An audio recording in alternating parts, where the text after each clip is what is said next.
Hello, film friends, friends of film, and everyone in between. Welcome to the Film Folklore Podcast. I am Jed Props, and I am joined today by Justin Sound. Hello. And, again, pinch hitting with us today, Heather Ray Costumes. Hi there.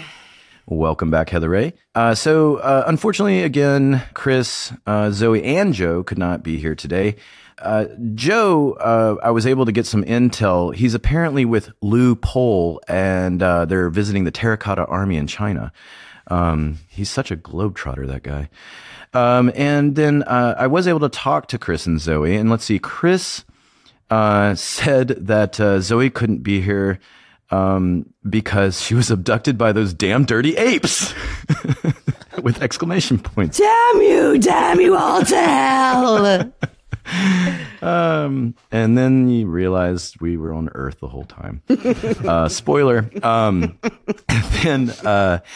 And then going over and talking with Zoe, she was able to tell us that Chris could not be here today because he was going on a self-finding eat, pray, love vacation. And pray is P-R-E-Y, as in to prey upon, not to be confused with praying to a god. I mean, knowing Chris, that's obvious. And I also want to reveal that Justin had already made the joke in this text thread of it gives a whole new meaning to eat, pray, love. That's a plot that we should work out. we gotta shop that one. The Predator movie. Yeah. Well, it's the prequel. Wouldn't it be pray, eat, love? That's a good question. Pray, eat, love. I mean, you pray, you eat, you love what you eat. Unless you throw a comma in there awkwardly, like eat, pray, comma, love. Eat, pray, love. All right. That's it. Yep. It took Terms of endearment afterward, it kind of love evens things out a little bit, mellows it. All of 60 seconds to derail us. I'm surprised it took that long. So the strikes are over. They've been over. We're just now getting around to addressing the SAG portion of the strikes because we're wanting to get a qualified guest on that could speak to it. And thankfully, we have Adam casting returning with us, and also Adam actor. He's going to put on his actor hat for this one. So let's see. We started off in the first episode kind of giving a general overview of why strike, and I believe we had mentioned that the CEOs are horrible human beings. And just to be clear, that's fact. That's not my personal opinion. I just want to be complete fact, 100% factual. Scientifically proven. Mm-hmm. It's in my Encyclopedia Britannica that I still keep on my shelf. This is not a new thing. Yes, it's in the first book. It's under A for assholes. So anyway, then we went into the WGA portion, which again, inviting everyone to go back and listen if you want to refresh a little. And again, a special thanks to writer friend Todd Farmer for coming on the show and giving us some of his time and thoughts. He was wonderful. And I don't want to go too far because we got a lot to talk about. But just a quick question for you guys, just kind of getting your 2 cents. What now that the strikes are over, and at the time of this recording, the machine that is Hollywood is still gearing up. It takes a second. But how are y'all feeling after the guild strikes got resolved? Just because we're not guild people, so that's why I'm asking for your opinions. Well, I'm ready to get back to work. I'll say that. Foremost, I mean, I think I can speak for just about everybody. Yeah. I am torn a little bit, though, except for that one guy, right?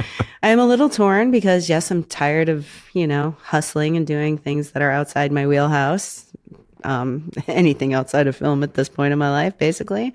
But I am very disillusioned with the film industry in general at this point. So there's a weird little catch-22 happening as far as getting back to work is concerned. Yeah. Justin? I'm a little irritated that it has to come to this. Yeah. But it did, and it does, and it is what it is. But I'm glad it's over. I'm also a little sad because I know that there's quite a few people that have either left the industry out of necessity or, not being able to work with some of those people again. But ultimately glad that it's over and ready to get back to work. Yeah. I mean, I share the sentiments with y'all. Maybe we'll, I'm going to grab our soapbox just real quick. I just want to take a moment for people that are a little on the anti-union side or maybe a little ignorant to the union world, and I'm speaking beyond film, just union in general. And I just want to defend unionized labor because there are a lot of people out there with a lot of misconceptions about labor unions. And there's also a lot of old stigma attached, like Jimmy Hoff and the Teamsters, for example. And there's an episode that's back burner. Mm-hmm. But the mafia, obviously, there was a time that the mafia was had a heavy hand. I asked lots of questions to the Teamsters when I was working in New York. They were a little cagey about their answers, but I knew what they were saying. You're asking a lot of questions. You're asking a lot of questions. Let me fit you for your concrete shoes. And that's what kind of created the right to work system that some states have and everything. It was a way to defend against union corruption. And I'm saying all that to say that now let's get to the present in 2024 where corruption is at an all-time minimum, I think. And it's coming from above the unions more than from the unions at this point. So I think that's really case in point right there. Well, I'll say corruption of power. Mm-hmm. When you look at, say, like Weinstein, for example, abusing his position in power, but we're all now affected by it collectively because, again, it puts it's a black eye on the industry, and so it affects all of us. And to be fair, he's not an isolated case. So it's not like, oh, we caught the one guy, that's a wrap, everyone. Now we're a clean working system. He's the boss, right? Yeah, I mean, he was the boss. But I'm trying to be fair, but I'm also trying to say that anyone that is in the working class of our country should have a vested interest on protecting themselves. And that's protecting themselves as far as their future, protecting themselves with a fair pay for what they're doing, protecting themselves against abuse, such as the Weinsteins of the world.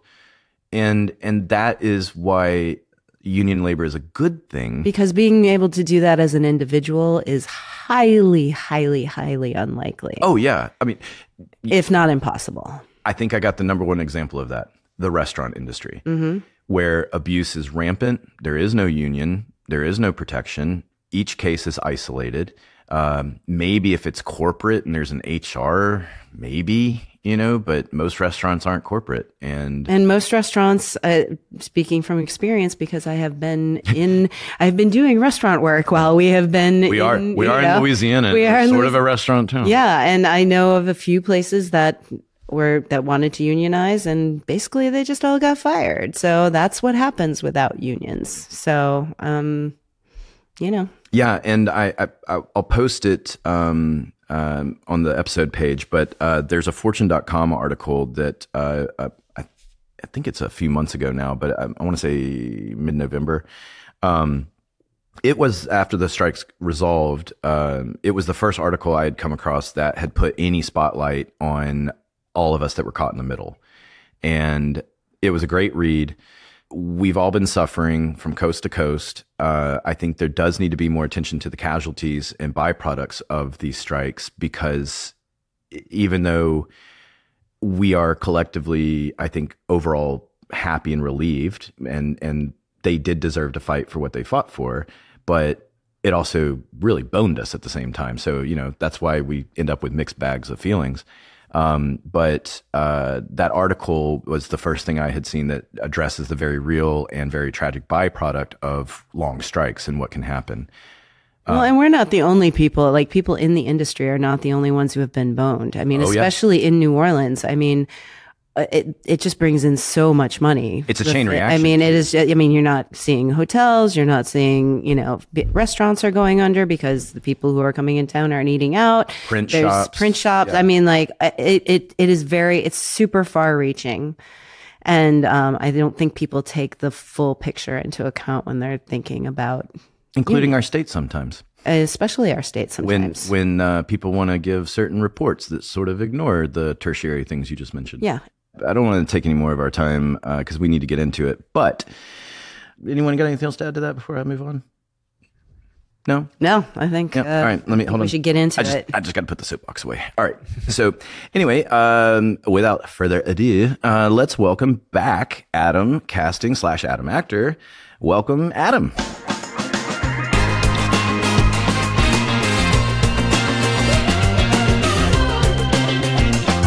Adam, thank you so much for coming back on to chat with us a bit about the actor strike. Happy to be back. Friend of the podcast, Adam Casting, and Adam Actor. Today, Adam has his acting hat on to help us navigate the actor strike of 2023, a little bit about the aftermath of it, and let's get into it. I guess to get us kind of going, I'm just going to ask the general question of why strike? What was the reason? This feels like the early point to put in my disclaimer of like, I'm a union member and a working actor. I'm not a lawyer. I've attended ad nauseum Zoom sessions and union council meetings and stuff to try and like understand everything that was going on. And this was an intense learning experience, even for myself, about how our union operates. And I think everything has just kind of come to a head in general, not just with our industry. Like there are so many unions striking so many industries in 2023. Truckers, auto workers, hotel workers, like we've reached Waffle House. We've just kind of Starbucks. This is not germane just to SAG. We've reached that point where inflation, cost of living, post-COVID realities of world, we are not in a sustainable system of capitalism right now. Yes. And,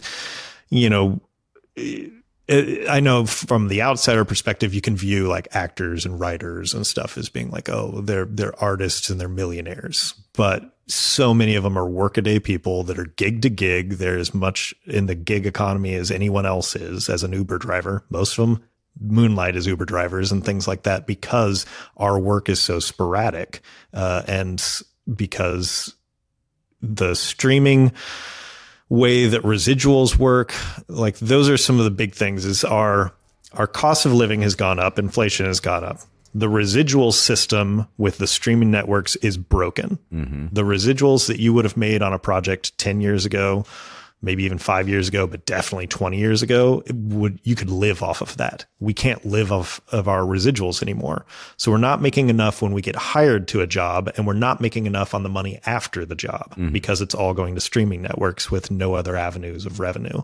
Then there is the obviously looming sky is falling aspect of AI and scanning people and CG replacements for us and the nature of how that impacts our career.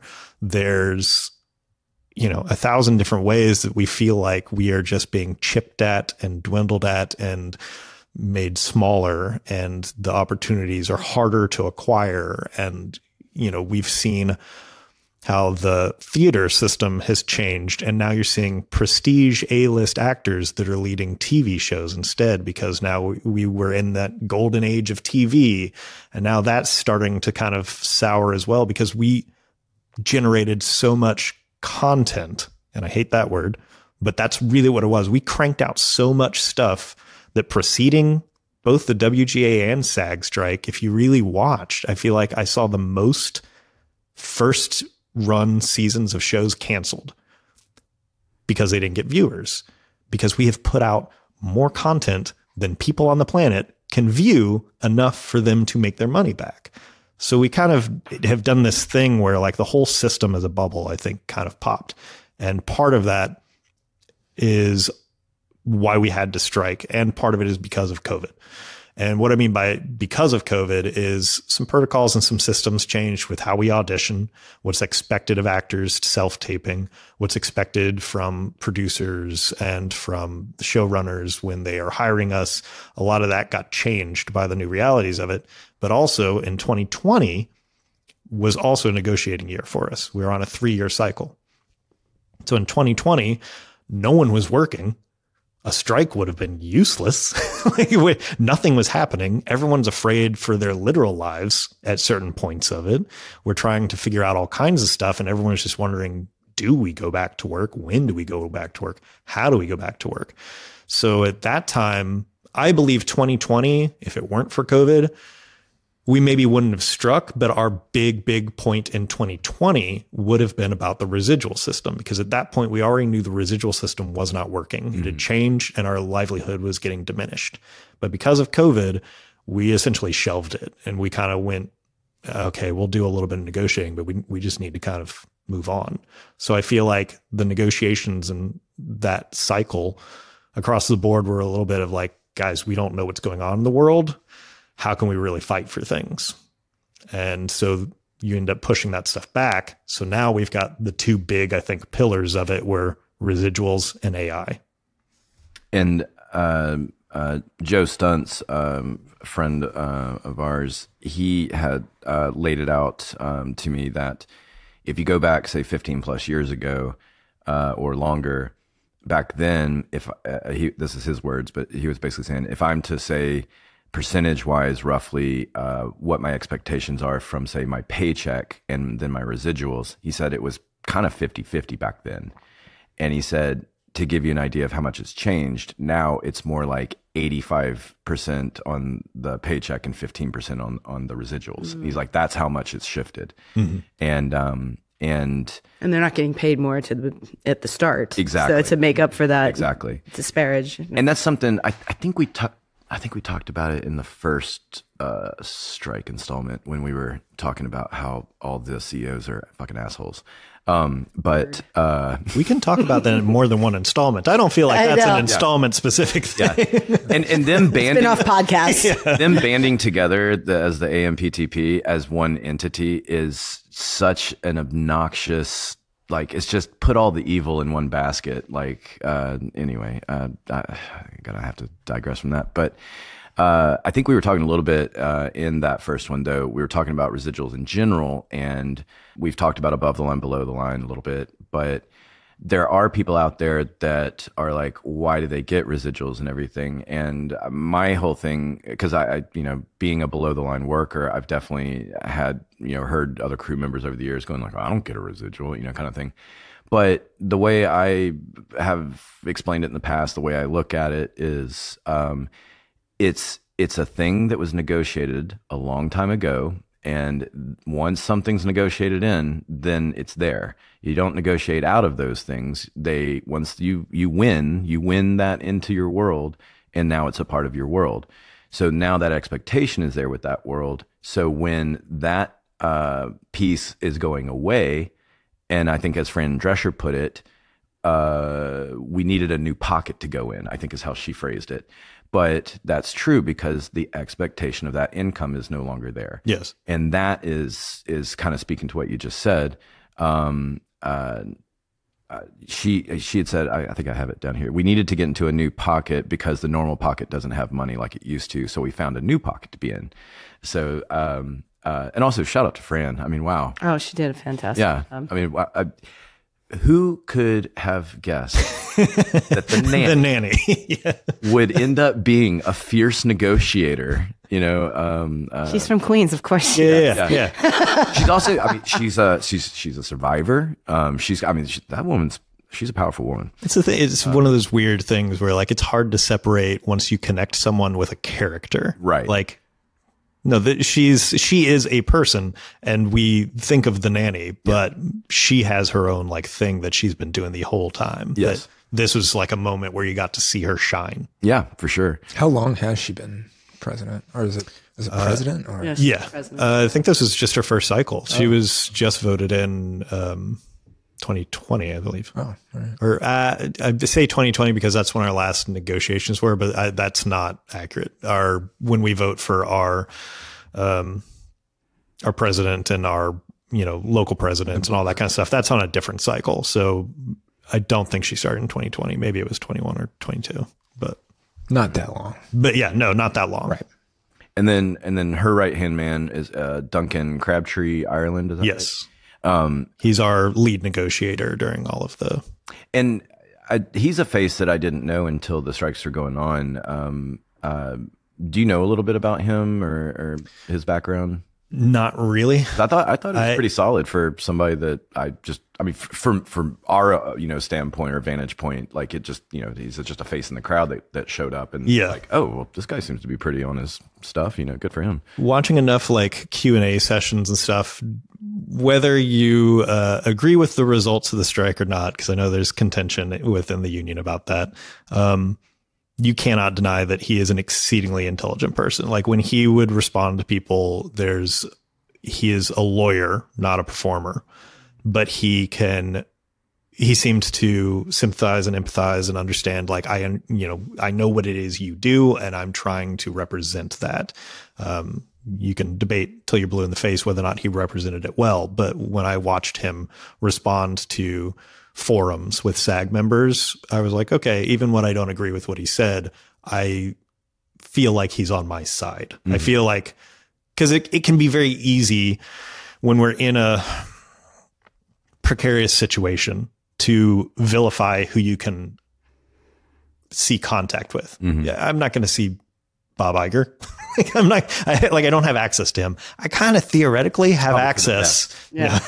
But I kind of theoretically have access to how you like your shins, Iger. I just want to blow up a yacht or two. That's it. Mm-hmm. Isn't it the worst when you have to wait to buy your third yacht?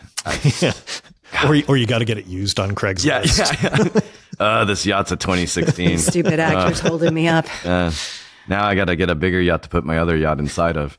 I hate them so much. But I want to say kudos to you, Adam, because you now for 2 separate episodes have been wonderfully going through my questions before I can get to them.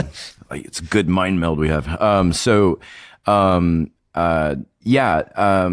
You were starting to talk a little bit about different opinions about the outcome. But could we touch on a little bit briefly about what are arguably the main points that were won? So, and I really should have brushed up on this because we were so invested in all of the strike talk when it was happening and then the ratifying the contract that the second it was done and I knew it was done, part of my brain was like, good, and just shut it off. It was like, because 118-day strike and then a 38-day like ratification period, voting and everyone debating what we thought of the new proposed contract and whether to go back on strike and not, like all that kind of stuff. Like there's with the statements from the CEOs and it basically at times feeling like a war of attrition, who's going to outlast. There's definitely a breaking point. There's a point where you're like, I can't keep talking about this because it's like, it's not changing the game. Right. But I think the big points that we won, we did get much higher. Well, never as high as we want, but we got higher residuals or higher initial pay. So our initial basic contract of like what you get for a day or week, a month, however long you're working. We got increases over the next 3 years of each one of those. That's going to account to, I think, 11.5 or 12.5% increase over the next 3 years. Now, technically, we were already behind inflation, and over the next 3 years, things are going to continue to inflate. So is it keeping up? Is it really adjusting to where we want it to? Probably not. But one of the things that they tried to do is this sort of, I don't know the right term for it legally, some sort of collective bargaining idea of like, well, we gave the WGA, say 5%. So we can only give SAG 5%. And so a big part of the back and forth was, I don't care what you gave a different union. Yeah. This is what we need. This is what we are asking for. So even though we didn't get necessarily as much as we wanted, the fact that we got a different amount than another union. The fact that we were able to say, you need to treat us as an entity, not treat the entire industry as an entity, I think is a overall win for all negotiations. Yeah. Which that's my hope for the future is that all the guilds and unions come together as one entity to have a square off with their one entity, and then we all get popcorn while our top negotiators collectively get in a punch out with the AMPTP. Put them in like celebrity death match, throw a couple of like shivs into the arena. Some good shit on television. That's what people are going to pay for. And guess what? Unscripted. Yeah, unscripted. So reality TV. Yeah. I mean, again, not even the companies, just the CEOs have made enough money in the last 5 years that they could have paid for the entire film industry to have a livable wage while negotiations were going on. That's how much money they have. Yeah. And it would not, it wouldn't have put a dent in their income. And the WGA, a lot of the success to the SAG strike I give to the WGA, because the WGA is much smaller than us. It's like 11,000 members. And they were so organized and they were so on point, and they had communicated with their members so well that when they started putting out memorandums and materials, and again, disclaimer, like all the numbers I'm saying, I don't have this stuff memorized. I'm just sort of ballparking, but it's okay. We're not too good with numbers on the show. But they don't like those numbers. Yeah. They got out there and basically said that kind of stuff of like, we are asking for, $450 million overall increase over the next 3 years on our contract. That would cost Netflix 0.02% of their profit. That would cost Disney 0.1%. It would be like if and they would just focus on like those big ones. So because the AMPTP actually consists of like 300 something small companies. We did talk about that. But it's the big tech ones. It's the top 5. Well, and also they like to tout the like 400 whatever companies. But if you really look at it under a microscope, most of those companies are owned by other companies inside of the AMPTP. Yeah. So you're really talking about 20-ish companies at the end of the day. And of those 20-ish companies, you have what was the nickname that they were giving the top people at the end? I think it was the collective asshole. Was there something like that? Yeah.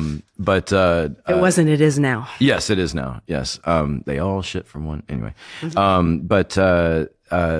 Those top people like your Bob Iger, your Zaslav, thank you. Bezos. Although Bezos kind of stayed quiet throughout the whole thing, it felt like. Yeah, he was making enough money doing smart move. Yeah. Yeah, he comes out a lot cleaner because he's like, I was at least smart enough to not make a dumbass Marie Antoinette comment. Iger. But he did do the 007 reality show. Let's not forget. Fair. Talking about spaghetti at a wall. That's what Bezos can do because he's got the money. I don't know if people like it or not. Let's just see. Okay, that didn't work. Who cares? One thing I did want to point out that's to your point with inflation and everything. So people know the rubber stamp auto assumption is a 3% increase is how they kind of view trending with the market. However, coming out of COVID and everyone, film industry or not, knows when they go to the grocery store, there's a definite difference in the price of their groceries. That's because it's been more than a 6% increase instead of the 3%. Yeah. So more than double. And that's the wage disparity and the loss of income that's happening. Yeah. So did want to get into the AI talk. Right. So kind of back to your earlier question about like the wins. So that's going to be one of the highly debated things is whether or not we won anything in the AI talk and the streaming residuals talk, which is, I think, are pretty part and parcel. Did you have a specific question about the AI, or do you want me to just kind of go into a spiel? You've been doing such a great job. I was just going to see if you went there. See if I could guess what you're going to ask. Yeah. So if you were working as a stunt double, a body double, etc., how do you feel about, like you personally, about having your face replaced by some other actor, some other person, just from a professional standpoint? And then kind of the part B, I guess, to that question is it's already happening. I don't know how aware maybe the average viewer is, but it's already been a thing.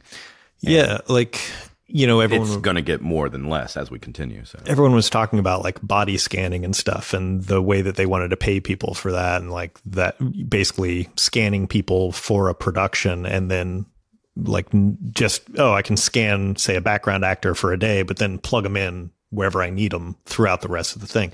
That's not new. And neither is some of the CG work that has done that before. Huge crowd scenes in the Coliseum for any sporting event. It's rare that a filmmaker is going to be able to go, okay, let's fill Tiger Stadium with 90,000 people. No, you're going to fill it with 4,000 people and just repeat them everywhere or something. And 4,000 would even still be a huge number. And with like the face replacement thing, like you can go back and watch, like I think one of the more famous things is Jurassic Park, when the young girl like falls through like the ceiling and the velociraptor's like snapping at her feet, and she looks directly up at camera. Well, if you watch the behind the scenes, it's the stunt actress did that, and they went back in and they put the actress's face over her face. So it's not a new thing. We've been doing it since 1994 or before. Yep. Like that's, I think in stunts, that is an aspect that has existed. Like you're there to be the star and do the thing that the star can't do, or that the company won't allow the star to do in some places, in some situations and stuff. So I don't know, if your face gets covered up to look like the person that you are theoretically in the story supposed to be, me personally, I don't have a problem with that. I don't think many stunt people would be like, no, I want you to know it's me, because you're doubling someone. That's not your job. The point is to hide their face. The point is to hide you. Right. Yeah, exactly. But when we start getting, because so for anyone that doesn't know, SAG, the Screen Actors Guild, oversees so many different avenues. Like we oversee broadcast journalists, we oversee stunt performers, we oversee background, we oversee hosts and live performers in that situation. We oversee, TV and film and commercial actors, and not everyone won equally on this. And I fully understand why stunt performers are the most scared of being replaced by the AI body scanning situation, because there is a very real hypothetical, maybe has happened, I don't actually know, but where you are going, okay, we're going to do this movie with The Rock. We're going to body scan him. We're going to let him do the things that we want him to do. But when he gets stepped on by King Kong, we're just going to use the CGI. And when he gets pulled behind the vehicle in Fast 75, we're just going to use the CGI body scan. We're just going to start using that instead of using his body double and having them actually do the practical stunts and actually have the days on set. And then you go, okay, well, so a stunt actor doesn't work as much. Well, then that's hair, makeup, crew. Everyone doesn't work as much if it's all done on the computer and not done in person. So that's where it gets into this weird so people don't realize it's not just affecting the actors or the stunt people, or it all falls down the line. Yeah. And that's where I think the big contention is.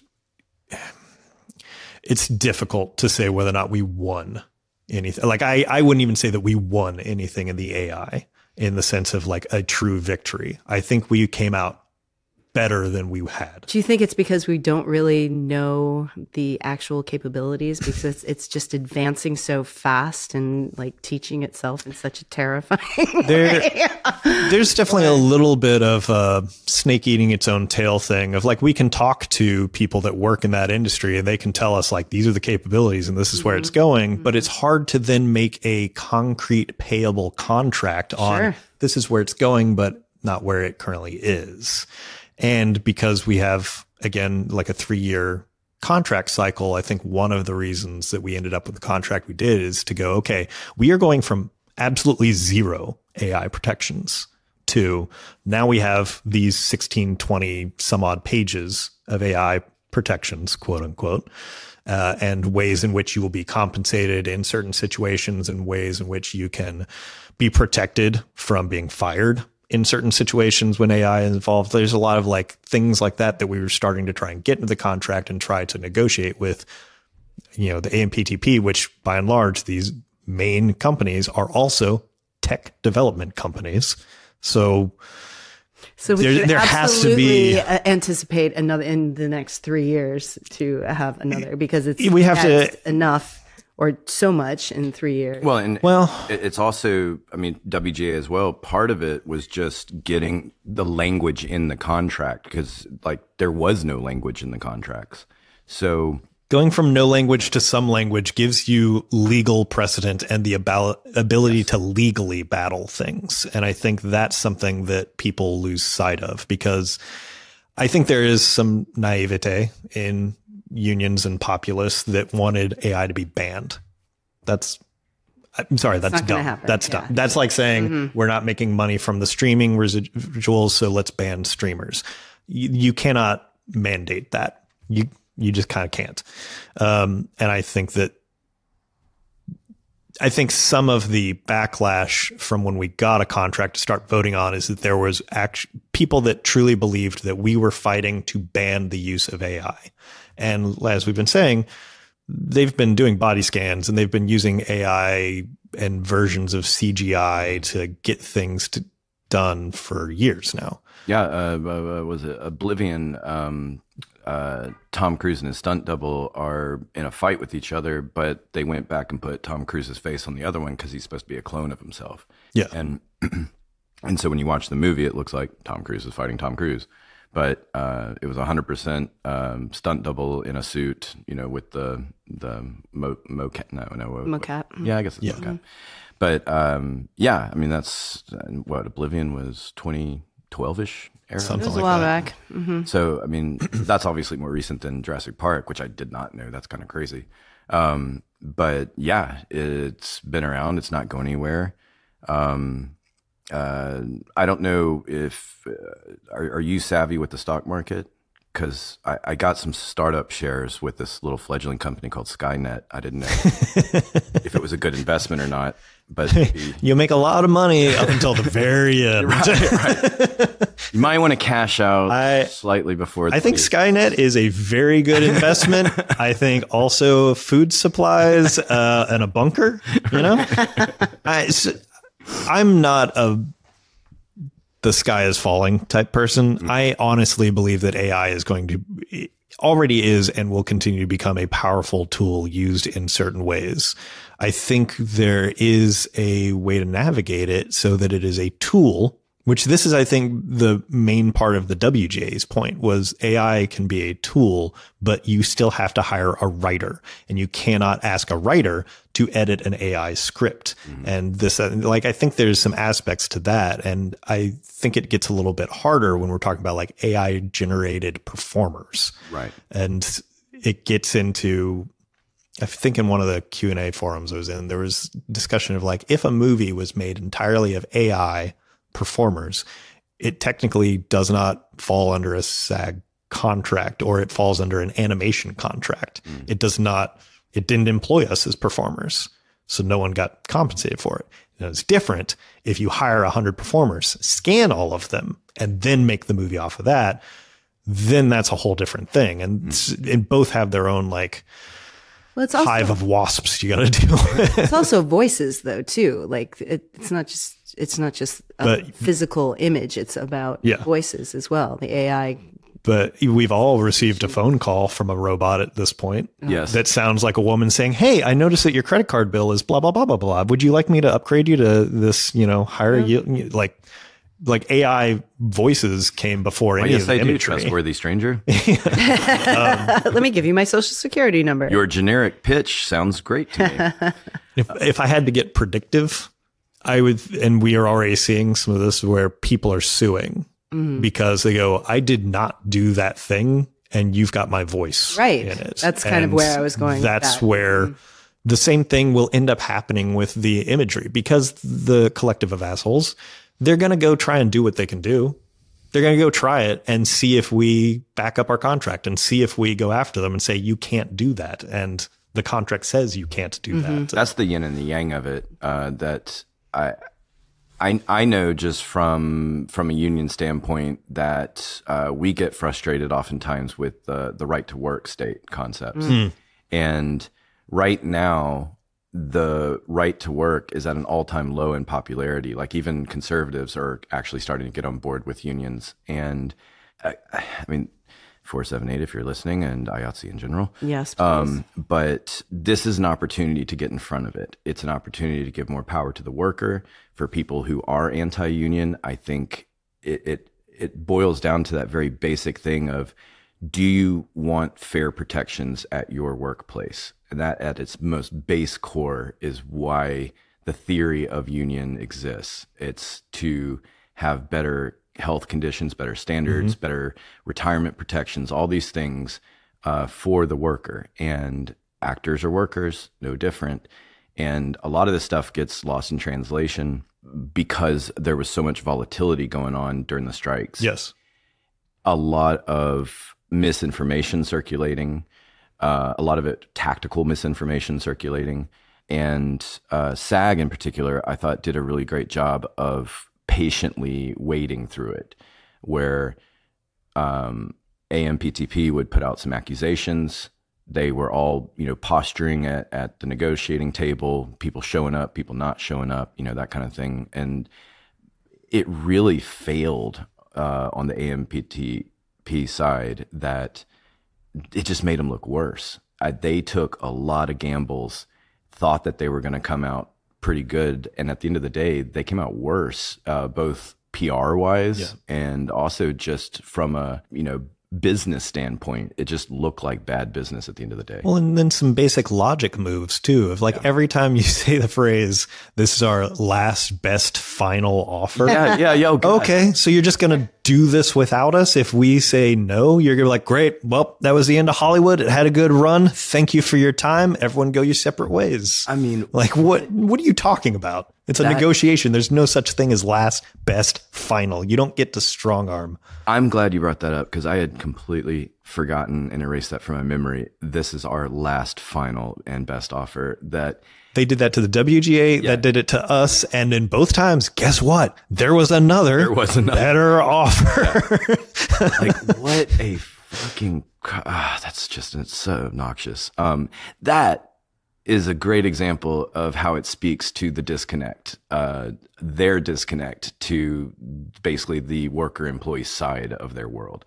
And I mean, it's the other thing too. It's like, until Skynet gets going, they need us, to do their projects. I mean, that's the other thing of it, is that, like, I want to say Fran had brought it up. I think it was brought up a few times and everything, but it's like, we don't want to be at odds. We all want similar things, and we all need to work together. Yeah. But you, collective assholes, are making it as hard as possible so that you can save a few bucks. And that's where it's gotten so frustrating through that entire process. Yeah. But I think a thing to stress or to understand too is when we're talking about these contracts, I might be wrong, but I think in basically all cases, what we are arguing for and what we were fighting for was a basic contract, which simply means that everything is negotiable, but this is the minimum. Mm-hmm. This is the basic protections. This is the minimum pay for this type of day or this type of work or this type of thing. And union members and the power of a union being built on its membership is that you have the ability to say, hey, here's this job. They want to pay me local hire in a right to work state as the, basic minimum of like this much. Well, I can go, great.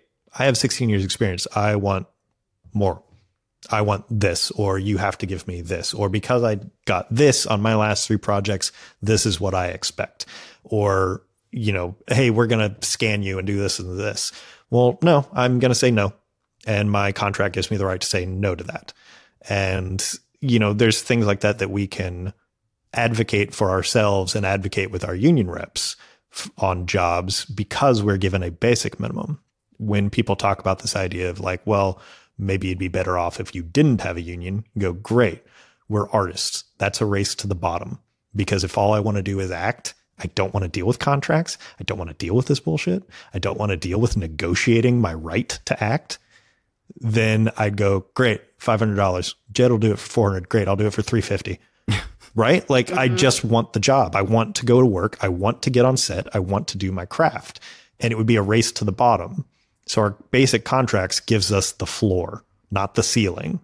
And I think a lot of people forget that because it has become an accepted thing that the contract is both the floor and the ceiling, and people don't advocate for going above the floor. I mean, that definitely happens in the IATSE world as well. Like, I mean, big time, because it's like, well, we're paying scale, and if you don't want to pay, if you don't want to do it, then we're going to find somebody who will do it. We'll find the scale person that will. You know, and that I mean, that's a conversation to be had, but IATSE missed a major opportunity. We had them by the balls. Well, I was really. I'm not even talking about that. I'm talking about with the strikes last year. I can't think of that Teamster woman's name, but she was out on the picket lines with WGA, with SAG, showing support, saying Teamsters got your back. We're all in this together.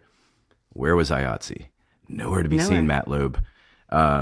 Who I technically just met. He was in for all of 30 seconds at our hall for a retirement thing. But I think he's smart enough to get out of the room before anyone can say anything. But it's that thing of like, now he's speaking up and he's saying, he's making comments like to the AMPTP, like, do not test our resolve. And it's like, what resolve? They already, they won. They won over your resolve that stuffed your pockets. Make us look dumber than we are already. It's very frustrating. Yes, very much so.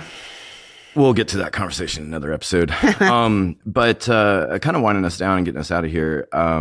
Do you have any thoughts maybe to add as work is returning? Things maybe you're optimistic about or looking forward to as the machine does gear up and get going? I think some of our big fears are not going to happen as quickly as everyone feared they were going to happen. I don't see, like, even the first few auditions that I've had since the strike ended and stuff coming back, no one has said anything about scanning me. And like, I know that was a big part of it, is that, you're just going to scan us all and put us in a hard drive and then never hire us again, which we have things in our contract that would prevent that from happening. And then you can have a whole debate on whether or not our union is strong enough to litigate if it did happen. But for that point in the contract, is it give you the option? You could say you can have the option to be scanned if you want to be scanned. Essentially, a project has to tell you up front, we are going to scan you, and they have to give you a certain amount of time. Like, I can't show up on set and be told, oh, hey, get in the box. Go scan. Yeah. You have to be given, I think it's 48-hour notice so that you have the ability to negotiate on what the scan is being used for, how you're compensated for the scan, the scope of the scan. We have language in place that I believe limits any scan to that particular project and that particular contract. So if you scanned me for an episode of Chicago Med, then I'm not going to pop up 3 episodes later in Chicago Med or pop up on Chicago Fire or something else. Or one of the 15 others. Yeah, or one of the other, or anything else that Dick Wolf creates. Like, it's essentially like a one-time use for that contract, because all of our contracts are like that. I have a contract for an episode. I have a contract for a picture, unless you're, Robert Downey Jr. or someone getting like a 6-picture deal. It's per project. So I think the scanning language is also per project. And it protects us to, if a project says like, hey, we need to scan you for this thing, I have the right to say no. And they have the right to say, okay, we're going to replace you. But at that point, the contract would have been engaged, and I think I would still receive compensation for it. And there's like time periods, all kinds of, like, it gets very legalese in that area that I can't speak to. Well, and I don't think we need to go into those. No.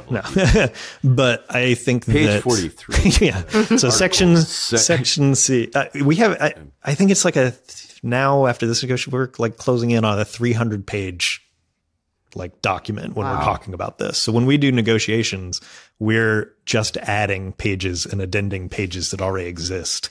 It just gets bigger and bigger. Our spinoff podcast will be a sleep aid where we read. You got to get someone with the right voice. Get a friend of the podcast, Robert, in. Oh yeah. Get Robert in here to just read subsection A. Yeah. And so on the third day after the engagement of the contract, but contracts and call sheets. That's actually, might be onto something here. Maybe it would be kind of cool if there was a sleep podcast and you could put in requests and you could say like contract ASMR or any chapter from Silas Marner. If you could read that in the most monotone voice, I could use the sleep. But we went down that path and I forgot what the initial question was. Well, no, I mean, I think we addressed it pretty soundly. That's, speaking to the AI, the only thing that I would add to that conclusion is kudos again to SAG for also having the back of the background actors. That was a nice, pleasant thing where it's like, hey, you're speaking up for the little guy. That's cool, because a lot of those people aren't even technically in SAG. But they are. Oh, they are now. In LA, so they have a we have a large portion of our membership, especially on the coasts, because we have it's like protected zones, and so like that was one of the big wins for background actors is that in protected zones we had like a minimum that you have to hire. So if you're putting 300 background in a scene, if you're in like LA and New York and some places, you have to hire a minimum number of union actors. And I think it used to be like 48. So if you're hiring 300, 48 of them have to be union members paid union wages. And then after that, it's whatever. I think we doubled that number. I think they have to hire like 70 or maybe even 80 like union members for certain jobs. So we increased the number of required. Or is it a number? I want to say it's a number. I think it may be a percentage on commercials, but this wasn't a commercial contract negotiation. But for that situation, like we doubled the number of union members that would be guaranteed some work. And then you can debate whether or not that matters if they go to work and the workday is getting scanned and then not working on the rest of the thing. And so it all gets very complicated with that. But I think there are very big wins for background actors and the amount of pay they make. I think there are very big wins, and we haven't really discussed any of this, in equity and inclusion areas, in sexual harassment areas, in protection areas, in working with indigenous groups, with BIPOC people, with people in other protected minority groups. There were big wins in making sure that they are treated fairly and humanely. And like there's stuff in like hair and makeup and like making sure that someone is qualified to work with someone that is not a white guy that looks like me. Yeah. Because it's not a requirement in beauty schools, I guess, or cosmetology or hair schools and stuff to learn how to deal with ethnic hair types. And so a lot of times people are going to set and being told like, well, this person's going to deal with your hair, and then they fry their hair because they don't know how to do it. And they're being expected to do their own hair and makeup because they don't have qualified people on set dealing with their hair and makeup, because that's a situation. I see a nod of approval from Amy, who's patiently waiting over there. Thank you, Amy. So, and there are things like that we definitely like continued to strengthen our contracts on. We had areas for sexual harassment and for being able to report and take care of people in those situations. And we strengthened some of the language in that. We had areas where pay increased. We have a residuals sharing format that we're experimenting with that's similar to the WGA thing of like success-based residual bonuses for things going on streaming networks. And there's stuff like that I think we just kind of have to, it's why we negotiate every 3 years. We're going to find out if it works. We're going to find out how they screw us, because they will. Yeah. And then we're going to go back and we're going to try and plug up a few more holes in the ship as it's sinking. That's what we do every 3 years. It's like, all right, the front's flooding real bad. Accurate. Let's move some people to the back and let's see if we can bail up there. That's a good closing thing. Is the most guaranteed thing we can say is that they, AMPTP, will be spending the next 3 years figuring out how to find the loopholes in the contract to get the most out of their end. That is definitely a guarantee. What language did we miss in a contract, that they can still exploit, or it's just how they operate. And that's why they get paid the big bucks. That's how the rich stay rich. Mm-hmm. But I think that's a good closing note. Eat the rich, everyone. But as I leave to go to Costco and drop $600. But Adam, thank you for coming by and helping us navigate that a little bit. And absolutely, I hope I talked the least bit out of the side of my ass on some of what I said. No, I think it was pretty enlightening, because I've zoned out since I have no, I'm just like waiting for it to all resolve itself, because I have no voting capabilities, nothing. So you've actually enlightened me a lot about the details of stuff. So thank you for that. Cool. Yeah. And I'm sure there's a lot of listeners who feel the same way. Yeah, I think so. And we always remind people at the end, but if anybody wants to give their 2 cents on this whole thing, we'd love to hear from you. Zoe will tell you more about that at the end. But yeah, Adam, thank you so much, and hope to see you on set soon. Thank you. Hope to get back immediately. Yep. All right. Thank you.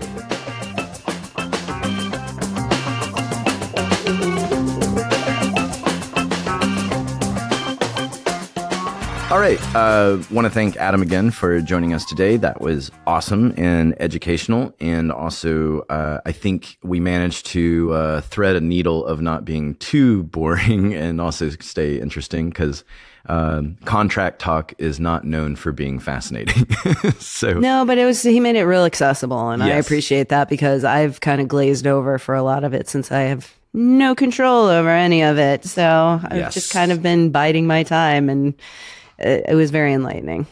So there's a lot of rumor and conspiracy and all kinds of stuff that's kind of been running rampant in the wake. Well, actually during the strikes too, but also in the wake, and you get all this pro-union, anti-union, pro-film, anti-SAG.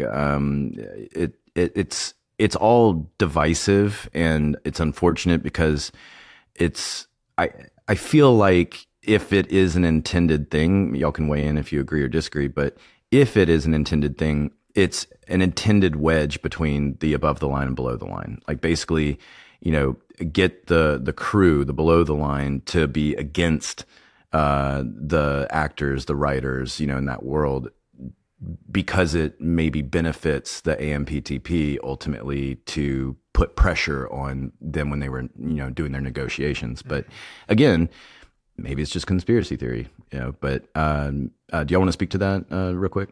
I mean, this was a great reminder that the actors are on team crew, not team producer, right? Yeah. I mean, we think of actors as being, the big time actors, the A-list actors. Yeah. And, we don't think about the ones who are just grinding like we are as crew members. Mm-hmm. There's a lot of people that are just grinding it out and trying to get somewhere. Most of them. Exactly. And same with writers, and same, so I definitely supported, even though it was devastating financially to so many people, including myself. I mean, it's a necessary evil, because there is evil to be fought.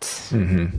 Yep. It does feel that way. And I guess the last note that I wanted to make, that I don't think we've talked too much about, but these other unions that have gone on their strikes, like UAW, the United Auto Workers, one thing that's kind of fascinating that I hadn't really thought about, but they're negotiating with each company individually. And there's an advantage there to that, because let's say they make a deal with Ford. Well, those Ford employees can go back to work. So at least there's some work happening while they're negotiating, and it puts pressure on those other companies. Mm-hmm, mm-hmm. That's where the AMPTP is evil, because it's all or nothing. That is by design. Yep. And that is the reason I just said is why that thing is existing. It's not existing for any benefit other than their own. Well, anybody in power, and we can look at United States government back after the Civil War to explain this, like they want to create an us against them mentality. Because you mean that wonderfully termed era called Reconstruction. Correct. Nothing was reconstructed. Except more racism. Yes, exactly. You know, it's like, well, you know, and I think it backfired in this. Exactly. I think it backfired in this situation, like Justin was saying, like they wanted us to, you know, be mad at the actors. They wanted the below the line people to be, you know, upset with actors and writers. And it's like, no, we support you. We definitely support everything you're doing because it's further reaching than just you. It affects us. It affects everything in the industry. And outside of the industry, like we were talking about, you know, as far as the community and the, you know, economic standpoint of certain places too. It really affects it. Even though, you know, Zoe wasn't here, I will close on Simpsons Union episode that Lisa Simpson sang, "We'll March Day and Night" by the Big Cooling Tower. They have the plant, but we have the power. Because the power is in numbers, people. And unfortunately, Zoe couldn't. Oh, God, there's apes everywhere. Oh, my God. Zoe, if you can, close us out. 1, 2, better not sue. We want to hear from you, the audience. Do you have a behind-the-scenes story? Maybe you work in the industry, or maybe you had a run-in with production. You know, you live in New Orleans, New York, whatever, and some PA stopped you on the way to work, and it was annoying. We want to hear about it. We want to hear about all of it. We love all the stories. Write us, and maybe we'll read it on the show. Or maybe you just want to tell us that you love us, or you really hate us, and you want to fact check us because we're wrong about a lot of things. You can troll us, whatever you want to do. You might even want to guess where Joe or Chris are on any given day of the week. You can do that by emailing us at filmfolklorepodcast@gmail.com. It's filmfolklorepodcast@gmail.com. We do indeed want to hear from you. You can also find us on the social media. Instagram is Film Folklore Podcast. Facebook group is Film Folklore. Twitter, X, whatever you want to call it, @The Film Folk. And don't forget to subscribe, rate, and review us. We really want to hear from you. It's very important to us. Again, we work in the entertainment business, so we need a lot of validation. We're very pathetic, sad people, and we really want to be reviewed. We want to know your honest opinion, and it means a lot to us because you guys mean a lot to us. And for any of you that really like us and have some change burning holes in your pockets and have, you know, just any money at all, like a credit card, we set up a donation with PayPal and Patreon. Links are in the show notes of this episode and our website. Money helps us do more fun things, and we want to entertain you. Money helps you do more fun things, which helps us do more fun things, which is also helping you have fun. And it would be really nice. And we love you. Thank you. Bye, everybody. Bye.